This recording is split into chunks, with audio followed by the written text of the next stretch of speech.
I saved my late husband's policy for my daughter's college, but when she swore no contact, I took the fund for my son's tuition and future. It's important to mention upfront that when my husband passed, he left behind a life insurance policy. I guess that was his way of making sure we were going to be okay, you know. I don't want to sound ungrateful or anything. It definitely helped. However, the truth is, money doesn't last forever, and life doesn't get cheaper just because you have a little cushion in the bank. I had to be smart about it. The first thing I did was make sure the basic stuff was covered. House payments, groceries, bills, just the usual things you've got to deal with. What really kept me awake at night, though, was ensuring my kids wouldn't be stuck in a financial hole when they grew up, especially with how expensive college is nowadays. Since Ella had always been super into school, I knew college was definitely going to be in her future. So, I made a decision early on to set aside part of that life insurance money into a college fund for both Ella and Jake. The goal was simple. I didn't want them drowning in debt after school. That college fund became the center of everything I did. It's not like we lived a glamorous life, but I made sure the bills were paid, food was on the table, and the rest of the money went into that fund. There were no extravagant vacations, no big purchases, and honestly, I barely bought anything for myself. Don't get me wrong, it wasn't like I was miserable or anything.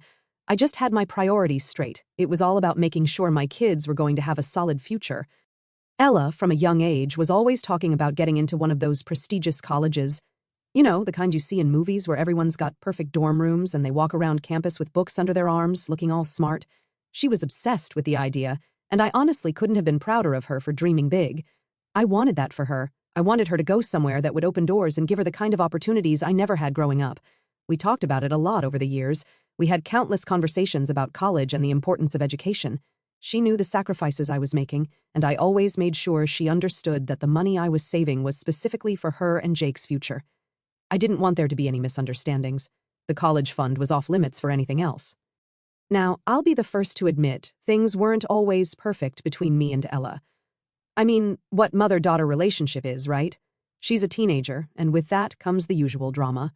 For the most part, though, we got along fine, and I always thought we had a pretty close bond. We'd have our arguments here and there, like any family does, but nothing ever felt like it was tearing us apart. Looking back now, however, I should have paid more attention to the little changes. It's easy to ignore things when you're just trying to keep the day-to-day going. You get caught up in work, making sure the house isn't falling apart, and just managing life in general. When I think about it now, I can see there were some red flags I probably should have noticed earlier. Ella started hanging out with a different crowd during her last year of high school. It wasn't anything too wild, just different from the friends she used to have. I didn't think much of it at first. Kids grow up and their interests change, right? But I could see that she was starting to pull away from me a little. She wasn't as open with me as she used to be. We weren't having those long talks like we used to, where we'd sit in the kitchen and she'd tell me about her day, her plans, or whatever was on her mind. Those moments just kind of stopped. Then there was her attitude. I don't want to sound like I'm complaining about normal teenage stuff because I get it. Teenagers are moody. But Ella started saying things that really hurt. She'd snap at me over small things, like asking her to clean her room or help with dinner, saying that I was smothering her or treating her like a baby. It stung, but I figured it was just a phase, and she'd come around eventually. I mean, we all go through that, don't we? Still, it was hard not to notice that she was pulling further and further away, and I couldn't help but feel like there was something else going on. It wasn't just normal teenage rebellion. It felt bigger, like there was something she wasn't telling me. I couldn't quite put my finger on what it was. Then she started dating Matt. That's when things really started to shift. I had met him a couple of times, and he seemed okay on the surface. Polite enough, didn't seem like trouble or anything. But after they started spending more time together, Ella changed. She wasn't just moody or distant anymore, she was flat out cold. She'd go from ignoring me to snapping at me for the smallest things. It felt like I couldn't do anything right, no matter how hard I tried. Every time I brought up college or her future, she'd shut the conversation down and say I was stressing her out. It was so out of character for her. I started to feel like I didn't even know my own daughter anymore. I wanted to ask her if something was wrong, if there was something going on between her and Matt, but I was scared of pushing her further away. It's a fine line to walk when your kid's growing up. You want to be involved, but not overbearing. To be honest, I didn't want to believe that things were getting that bad. I thought it was just a rough patch we'd get through eventually. But deep down, I was worried. The more distant she got, the more I started questioning myself. Had I done something wrong? Had I missed something important along the way? I've always tried my best as a mom, but seeing her slip away like that made me feel helpless. All this time, that college fund was still sitting there, untouched, waiting for her. I never imagined that the very thing I worked so hard to build for her would end up being a point of tension between us. It's funny how life works sometimes. Just when you think you've got everything figured out, things take a turn you never saw coming. So, things really started shifting when Ella began dating Matt. I'll admit, at first, I didn't think too much of it. He seemed like a regular guy, a bit older than Ella, but nothing that raised any major red flags at the time. I met him a couple of times when he'd come over for dinner or just hang out at our place. He was polite, said all the right things, and I figured if Ella liked him, then he must be a decent guy. I mean, she's smart, right? She's always had good judgment, so I trusted her on that. But after a few weeks of them dating, everything just changed. I noticed it slowly at first. She'd start staying out later than usual and wouldn't tell me where she was going. If I asked, she'd either brush me off or give me this annoyed look like I was being unreasonable for even asking. I get it, she's 18, almost an adult. But I don't think it's crazy to want to know where your kid is, you know? It wasn't just her being out late, though. It was her whole attitude. She became distant, like she didn't want to talk to me anymore. Before Matt came into the picture, we used to have these talks in the kitchen about school, about her future, just regular stuff. But those moments got fewer and fewer, and when I tried to bring it up, she'd get defensive. She'd say things like, "Mom, you're suffocating me," or "You treat me like I'm still a little kid." That one hurt, honestly, because I thought I was giving her enough space. One night, we had a small argument over something trivial. I think I asked her to help out with the dishes or something, and she just exploded out of nowhere. She started going off about how I'm always on her case, how I never let her do anything, how I treat her like a baby. She even accused me of trying to control her life, which is so far from the truth. All I've ever tried to do was make sure she had the best possible future. That's when I started getting worried about Matt. I didn't know if he was saying things to her or if she was just influenced by him in some way, but it felt like her entire personality was shifting the longer she spent with him. This wasn't the Ella I knew, the Ella I raised. I had no idea how to get through to her because every time I tried, it turned into another fight. The thing is, I wasn't just imagining this stuff. Even Jake noticed it. He's a pretty quiet kid, but one day he came to me and said, "Mom, what's going on with Ella? She's always so mad now." That broke my heart because if Jake, who barely says a word most of the time, could see it, then I knew I wasn't overreacting. Something was definitely up. The more time Ella spent with Matt, the worse things got at home.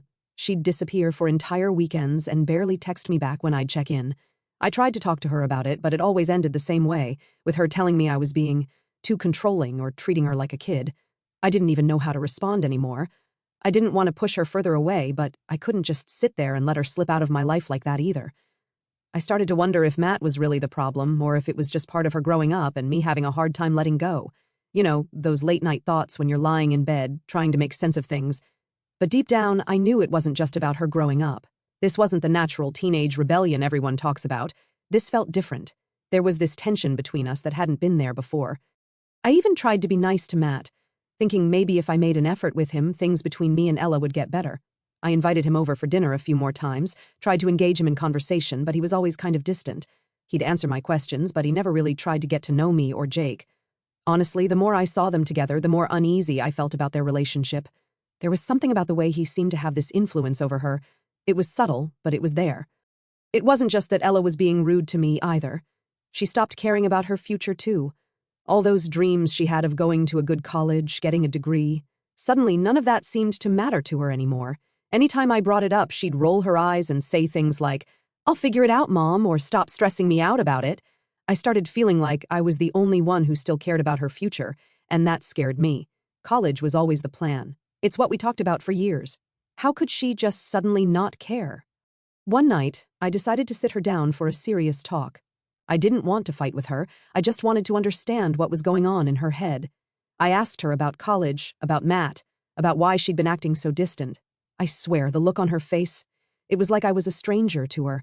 She didn't say much, just kept repeating that I was overreacting, that everything was fine, and that I needed to stop worrying so much. But I couldn't stop worrying. I mean, how could I? This was my daughter, the same kid who used to talk about her dream school and all the things she wanted to achieve, and now it was like she didn't even care anymore. I couldn't just sit back and watch her throw all that away without trying to help. So, I asked her straight up if Matt had something to do with this change, if he was saying things that made her pull away from me, if he was influencing her decisions. That's when she completely blew up. I'd never seen her so angry before. She accused me of not trusting her, of trying to control her relationship, and said that Matt had nothing to do with it, that it was all me, that I was the problem. I didn't know what to say. It's one thing to have your kid be mad at you, but it's another thing to hear them say that you are the reason everything's falling apart. I felt like I was losing her, and no matter what I said or did, it just pushed her further away. At that point, I knew something had to give. I couldn't keep pretending like everything was fine when clearly it wasn't, but I didn't know how to fix it, and I didn't know how to get Ella back. It felt like the more I tried, the worse things got. And Matt, he was always there in the background, watching it all happen.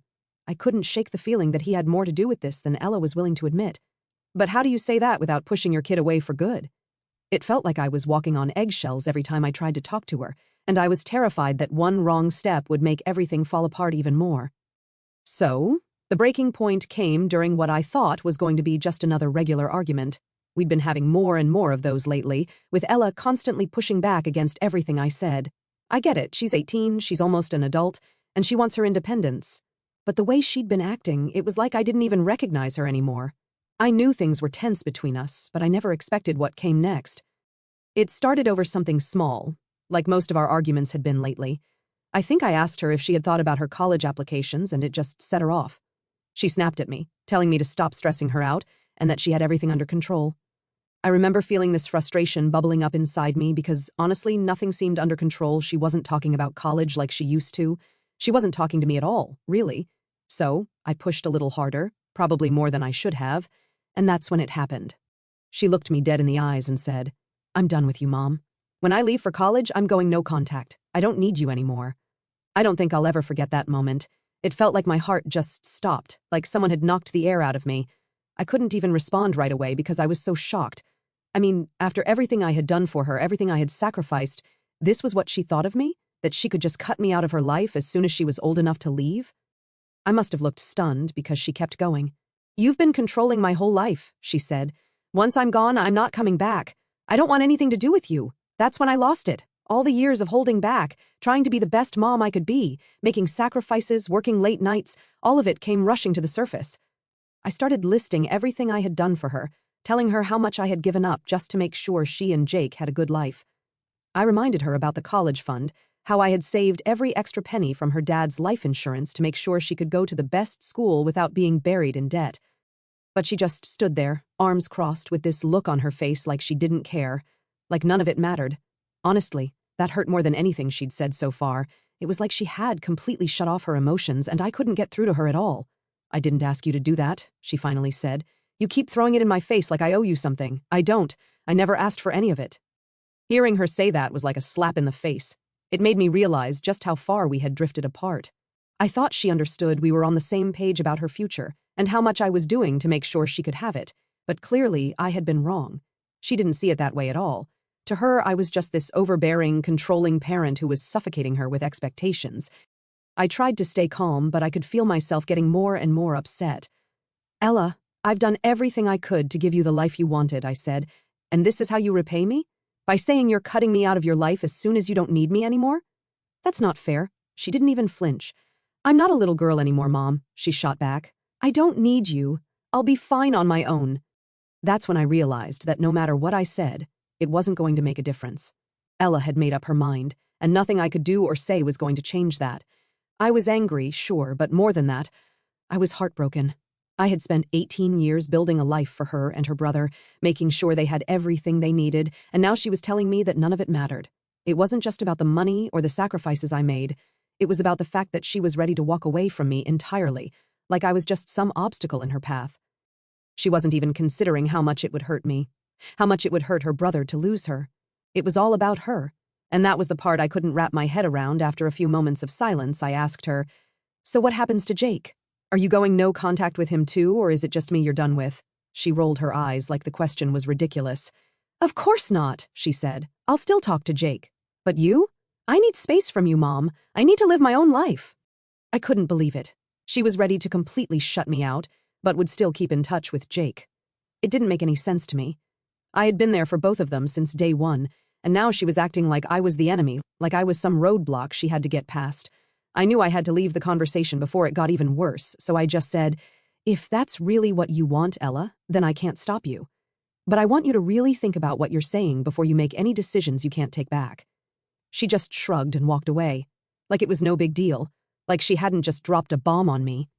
I remember standing there in the kitchen, staring after her, feeling like my whole world had just been flipped upside down.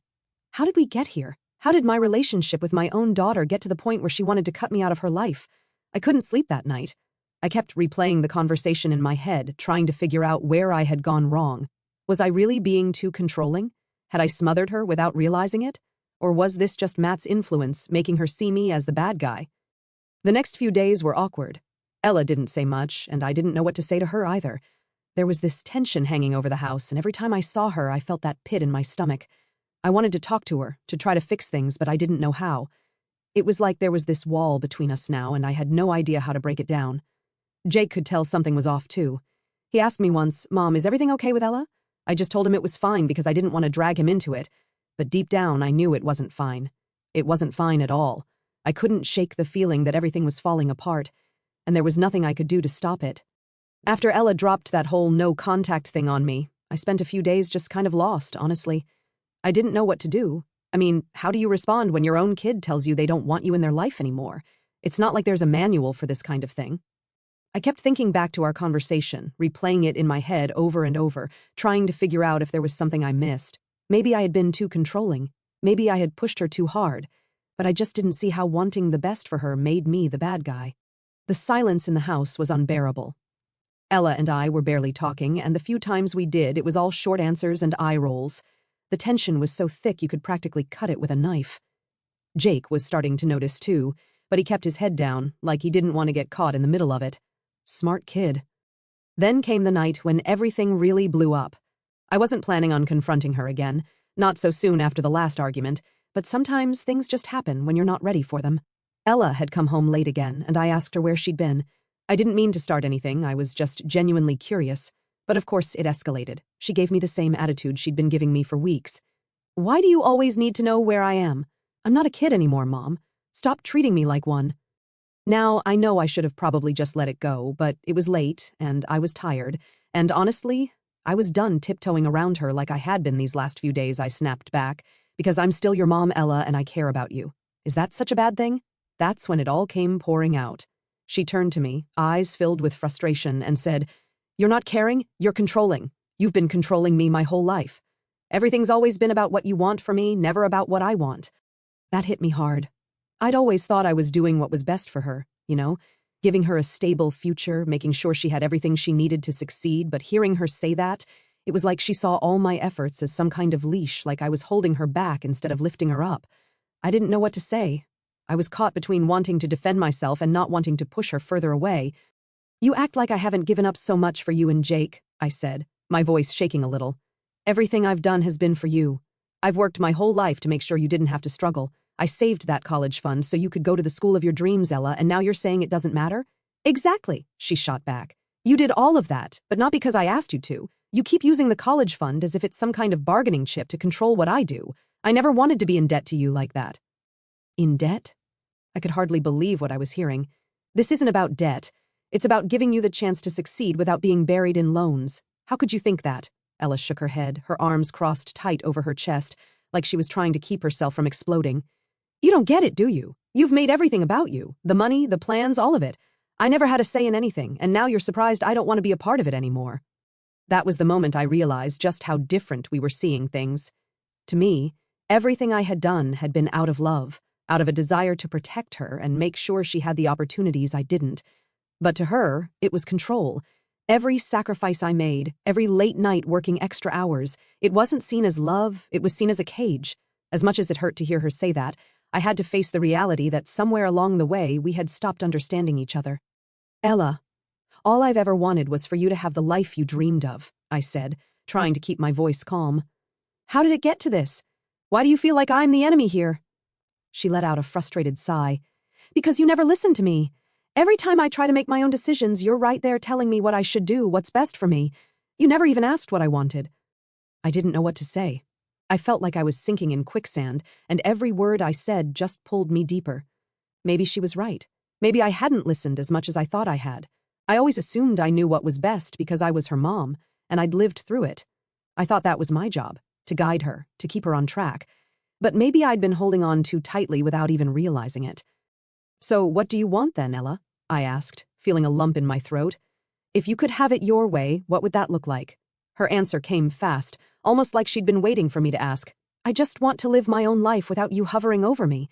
I want to make my own choices, even if they're mistakes. And I don't want you holding the college fund over my head like it's some reward for being the daughter you want me to be. That's when it hit me that, in her eyes, the college fund wasn't a gift. It was a weight, something she felt like she had to earn instead of something that was there because I loved her. That realization crushed me. I never meant for it to feel that way, I said quietly. The college fund, everything I've done, it was never about control. It was because I love you and I wanted to give you a good life. I know you love me, Mom, she said, her voice softening just a little, but I need you to let go. I need to live my life for me, not for you. There was a long silence after that. I didn't know what to say. I felt like I was standing at a crossroads, and no matter which way I turned, I was going to lose something.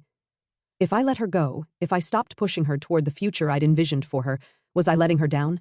But if I kept holding on, I'd push her even further away. It was a no-win situation. I don't want to lose you, I finally said, my voice breaking. But I don't know how to just let go. Ella sighed, her arms dropping to her sides. You won't lose me, Mom, but I need space, and I need you to trust me. I nodded, but deep down, I wasn't sure if I could trust her judgment. How could I, when every instinct I had told me she was making the wrong decisions? But maybe that was the point. Maybe she needed to make her own mistakes. And maybe I needed to learn how to step back, even if it scared the hell out of me. That night, after Ella went to bed, I sat in the kitchen for a long time, thinking about everything. About how hard I had tried to give her the best life possible and how it had somehow turned into something that pushed her away. I realized that maybe, just maybe, loving someone meant letting them find their own way, even if you don't agree with the path they're taking. But one thing was clear. I wasn't ready to give up on her. Not yet.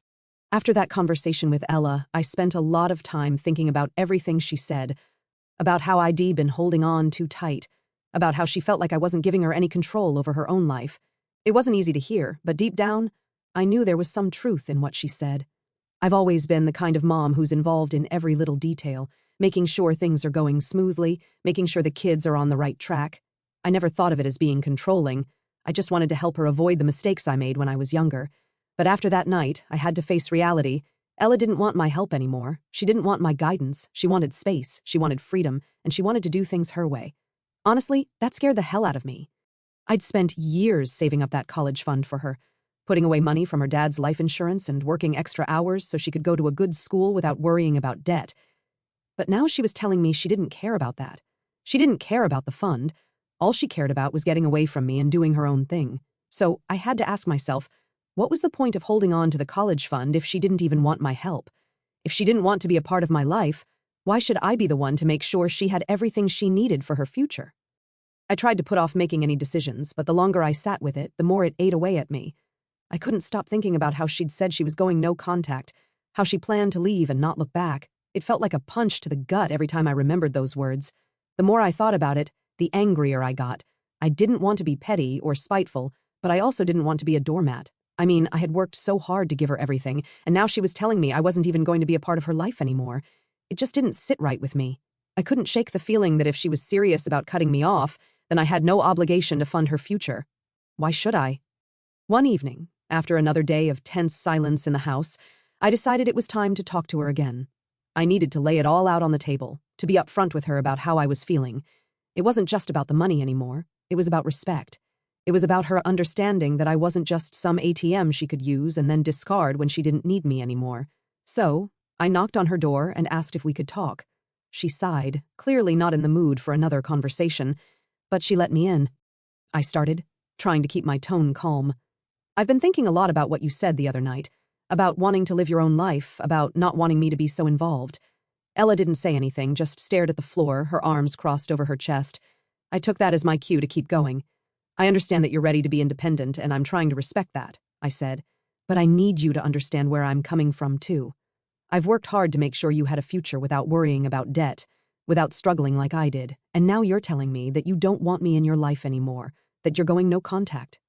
She looked up at me then, her eyes narrowing. I didn't say it like that, Mom. I just need space. You're making it sound like I'm abandoning you. It felt like that, I admitted. It felt like you were saying you don't need me anymore, and that hurts, Ella. It really does. She stayed quiet, but at least she wasn't arguing with me, so I kept going. The thing is, if you don't want me to be a part of your life, if you're serious about needing space and going no contact after you leave for college, then I don't think I can keep the college fund for you anymore." Her face changed immediately. "What do you mean?" "I mean, if you're planning to cut me out of your life, I'm not going to be the one funding it," I said, trying to stay firm but not too harsh. "That money was meant for you to get a good education, but it was also meant to be part of our relationship. I saved that money because I love you, and I wanted to give you a head start. But if you're going to cut me off, I'm not going to keep sacrificing for someone who doesn't want me around." Ella's jaw dropped a little. I could tell she wasn't expecting this. "You're seriously going to take the money away just because I said I need space?" "It's not about space," I said. "It's about the fact that you're telling me I won't be in your life anymore. If you want to be independent, then fine. Be independent. But that means you can't rely on me to pay for everything and then walk away when it's convenient." She stood up then, clearly angry. "So, this is your way of punishing me for wanting freedom? You're taking the money back to control me, just like I said." I shook my head. "That's not what this is, Ella. I'm not trying to control. I'm trying to protect myself.